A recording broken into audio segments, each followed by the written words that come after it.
Okay, Assalamualaikum warahmatullahi wabarakatuh. Salam sejahtera, salam Malaysia Madani. Alhamdulillah, syukurillah.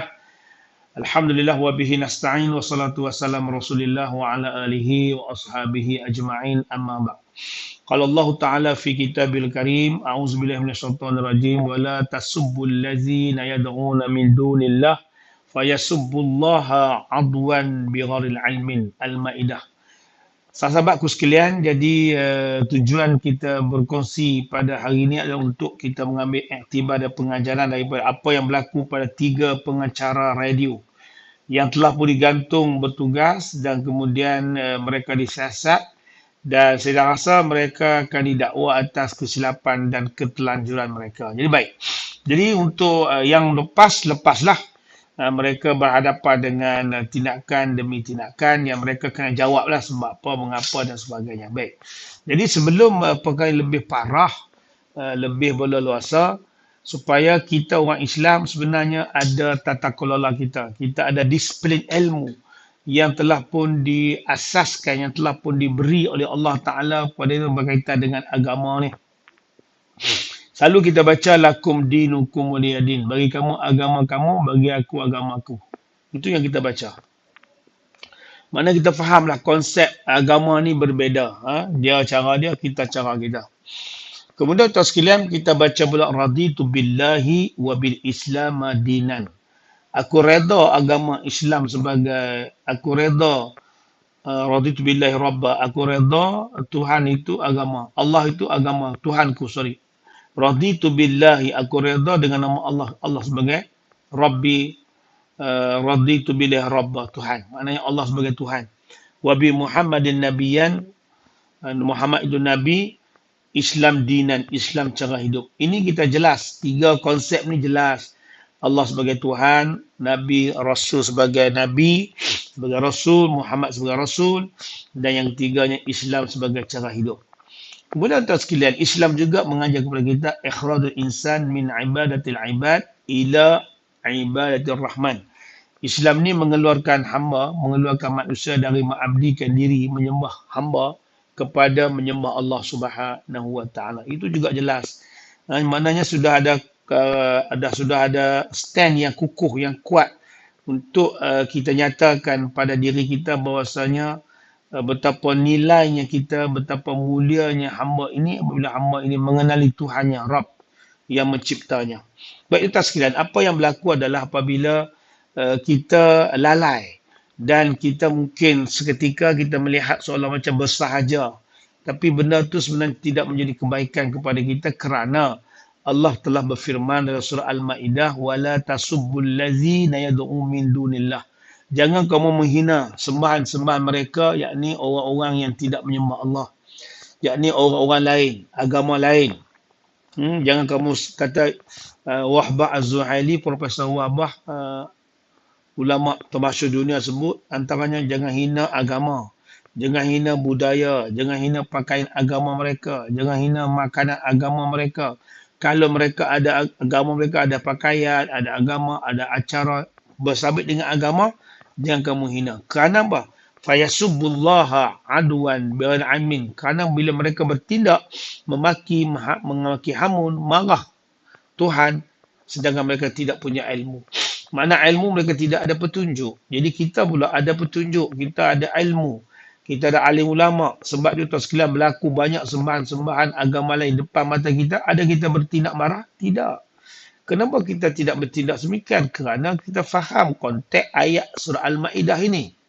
Jadi tuan sekalian, jadi apabila berlaku pada tiga pengacara itu, yang pertama sekali, kenapa mereka nak ambil senda gurau agama, budaya?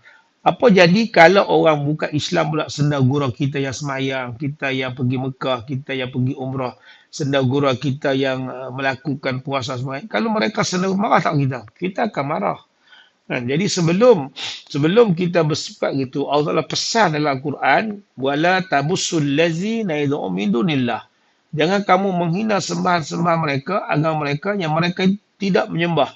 Mereka itu menyembah selain daripada Allah. Maksudnya semua berhala lah. Fayasubbullaha, karena mereka akan bertindak balas terhadap menghina Tuhan. Adwan bighairi ilmin, secara bermusuhan dan juga mereka tidak ada ilmu. Jadi rugilah. Jadi maka sebab itu kita membantah bukan sebab rezeki orang tu tak. Sebab cara pengurusan dia tak betul. Jadi kita orang Islam rupanya ada tata kelola kita. Kita ada bagaimana kita faham konsep hidup bermasyarakat, hidup berbilang agama dan bangsa, dan dalam masa yang sama kita akan jumpa, kalau berbilang bangsa dan agama, kita akan jumpa agama yang berbeza-beza. Kita akan jumpa penyembahan berhala, penyembahan agama ni tak sama dengan agama Islam. Dalam konteks lain kita faham pula lakum dinukum waliyadin. Bagi kamu agama kamu, bagi kami agama kami, bagi aku agama aku.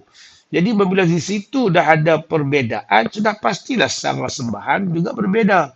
Jadi kita pula bila kita tengok dia bukan berbeza, boleh tak boleh kita menghina? Tak boleh. Sebab apa tak boleh? Sebab itu larangan daripada Al-Quran. Larangan daripada Allah Subhanahu Wa Taala. Sehingga ini ayat ini guna pakai. Untuk yang pertama sekali bagaimana rahmahnya Islam itu tidak menghina agama lain. Dalam masa yang sama, Islam mengiktiraf Islam sebagai cara hidup. Islam ya'lu wa la yu'la alaih. Islam ni tinggi dan tidak ada yang lebih tinggi daripada Islam. Itu satu. Jadi bila tu kita jumpa orang lain, bangsa lain, agama lain. Ada kita nak buat macam mana? Jangan kita bermusuh. Jangan kita menghina mereka. Patut kita dengan mereka apa dia? Lita'arafu. Kita kenal mengenali. Kita kena ambil iktibar kenapa Allah cipta kaum ini, kenapa Allah cipta agama ini, supaya paling kurang kita melihat betapa kita melihat dari sudut kita pula, kita rasa bertuah kerana kita beragama Islam dan kita ada rujukan kita, dan rujukan kita ini pastilah tidak boleh diatasi oleh mana-mana agama lain, sebab kita yakin percaya Islam itu ya'lu wa la yu'la alaih. Dalam masa yang sama kita sepatutnya berniru, berdakwah dan membesarkan agama Islam dan menyebarkan Islam. Dan masa yang sama juga agama kita betul la ikrah fid din. Tidak boleh kita memaksa orang untuk masuk Islam. Jadi kan banyak dia punya garis panduan itu. Apabila garis panduan ada, pada tak patutlah, tidak patut dan tak sesuai sangat kita menghina agama orang dalam pelbagai cara. Buat watak, senda gurau, buat lawak, caci maki dalam marah ke, caci maki dalam senyum ke, tak boleh. Tak boleh. Mana tak boleh? Sebab agama itu sendiri melarang kita bertindak sedemikian. Jadi sahabatku sekalian, dengan apa yang berlaku ini menjadi iktibar kepada kita. Menjadi pengajaran kepada kita. Menjadi kayu ukur dalam kita bersuka, dalam kita bercerita, dalam kita menyembah, dalam kita berbuat, dalam kita berhubung muamalah dengan sesiapa saja. Polisi agama masing-masing kena hormat. Bukan kata makna hormat kita nak kata dia betul lah mengatasi Islam, tidak. Kita tetap berpegang kepada Islam itu yang paling kukuh. Dengan nas, dengan dasar, dan kita boleh kita berhujah dengan mereka pun kita yakin kita mampu untuk mendengar ke persoalan yang mereka memang tak akan jumpa jawapan melainkan hanya ada pada Islam. Kita yakin kita mampu melakukan sedemikian, tapi ada kita nak buat gitu dah. Tapi kalau kita ada peluang, tidak berkongsi dengan kita tentang Islam, tentang agama, kita boleh cerita, kita boleh share dengan dia. Yang bagi hidayah, siapa dia? Bukan kita. Hidayah milik Allah Subhanahu Wa Taala. Baik, pada anda semua, berhati-hati. Saya sebut 2-3 benda tadi. Jangan menghina agama mereka, sembahan mereka. Nanti mereka akan menghina kita Allah. Dan berlaku permusuhan. Dan mereka juga tidak ada ilmu. Kerana mereka tidak mengenali agama Islam itu sendiri. Okey. Yang kedua, dari sudut pakar syariahnya, dari sudut ketetapan syariahnya, Allah sebut Islam sebagai cara hidup, Muhammad sebagai Rasul, okey, kemudian Allah sebagai Tuhan. Jadi ini sudah ada ramuan yang cukup kukuh, mantap kita untuk kita mengharungi kehidupan yang ada pada hari ini. Terima kasih daripada saya. Pada anda semua, kita jumpa lagi. Jangan lupa subscribe Firdaus Jaafar FJ. Assalamualaikum warahmatullahi wabarakatuh. Bye-bye.